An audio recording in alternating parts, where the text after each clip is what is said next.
Manda 2 shoxli matka ekan. Matkaning ichida to'siq bor deyishdi. Qanday homilador bo'lsam bo'ladi? Buni davosi bormi? Maslahat bering. Ya'ni bu bachadon ichida to'siq bo'lishi, bachadon 2 shoxli bo'lishi yoki bachadonni yarmi bo'lib yarim bo'lmasligi bu tug'ma anomaliyalar hisoblanadi. Shu ona qornida shu qiz bola, shu ayol rivojlanayotgan vaqtida, ya'ni qanaqadir omil ta'sirida rivojlanishdan orqada qoladi. Shuni natijasida o'zi bachadon normada shu homila rivojlanayotganda bachadon ikkiga bo'linib, keyin o'rtasidagi to'siq yo'qolib, alohida bachadon nok shakliga kelishi kerak bo'ladi. Lekin qanaqadir sabab omil tufayli etiologiyasi har xil, stress bo'ladi, homiladorlik vaqtida nimadir bo'ladi, rivojlanishdan orqada qoladi. Ya'ni shu to'siq bachadonning ichida to'siq qolib ketadi.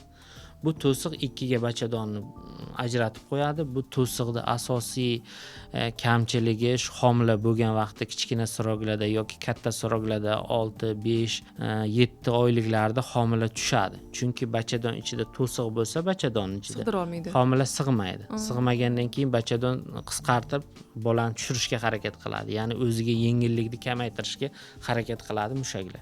Bunda homila tushadi. Shunaqa bemorlar keladi, 4-5 marta katta suroglarda bolalar tushib qolgan yoki qon ketadi, tushib qoladi.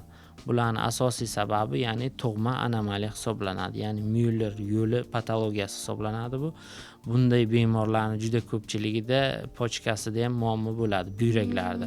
Kimdadir 3 ta buyrak bo'ladi, kimdadir 4 ta, kimdadir bitta buyrak bo'ladi, kimdadir buyragi pastda joylashgan bo'ladi. Buyrakda patologiya bo'lmasdan ham bachadon ichida to'siq bo'lishi mumkin. Hammada har xil bo'ladi. Bunaqa bemorlar juda ko'p murojaat qiladi bizga.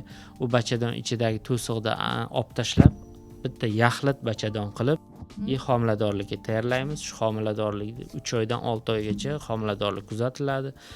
Keyin shu homilador bo'lgandan keyin nazoratga olib, u oddiy homilador ayollarga nisbatan 2 baravar mas'uliyat talab qiladi. Uni nima deydi, olib borish, to'g'ri 9 oygacha olib borish talab qiladi.